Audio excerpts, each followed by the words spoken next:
मजबूरी है मेरा कोई कमाने वाला नहीं है। मैं सवेर तो लैके खलोती हाँ। मैं अपने बच्चों ने रोटी का सर्कस चला। मेरिया 2 बेटियां ने भाई, मेरा बेटा कोई नहीं है तो मेरा शौहर भी नहीं है, तो मैं इस वजह तो खलोती हाँ। मैं अपने बच्चों की रोटी कमा रही हाँ। मैं किराए पर रहनी हाँ भाई जी। इन्हें जो 200-300 रुपया मैनू लग जाता है। बच्चे आते जाते लंघते टपते ले लेंगे ने मेरे को सौदा।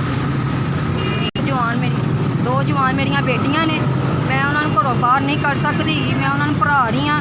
उन्होंने मजबूरी की खातर मैं बाहर आके आप सड़क पर आ गई हाँ सौदा बेचने से। शौहर मेरा नहीं है, बहुत हो गया है। 100 का काम होंदा है, 300-400 का काम होंदा है मेरा भाई। 100-200 रुपया ला के घर की हांडी रोटी कर ली दी है। 100-200 रुपया जोड़ के किराया दे देगा मकान का, बिल वगैरह दे दे। मेरी कोई आखना जात नहीं हैगी, मेरा कोई नहीं गा कमान वाला सिर के उत्ते।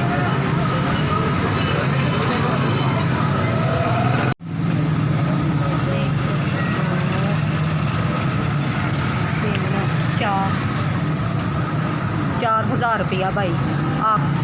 भाई जिन्हें भी मैंने 4,000 रुपया दिता है ना, मैं उन्हें वास्ते दुआ करनी हाँ अल्लाह मियाँ उन्हें जिंदगी तंदुरुस्ती देवे। मैं झोलियाँ चुक चुक के उन्हें दुआवां देनी हाँ कि अल्लाह मियाँ उन्हें सेहत तंदुरुस्ती देवे तो वह देंदा ही रहे। तुसीं मेरे ते भला कीता है, अल्लाह तुहाडे ते भला करे। तो बस मैं SBS की बड़ी शुक्रगुजार हाँ जिन्होंने मेरे तक पैसे पहुँचाए ने। तुसीं मैनूं 4,000 रुपया दिता है, तुहाडी बड़ी मेहरबानी भाई।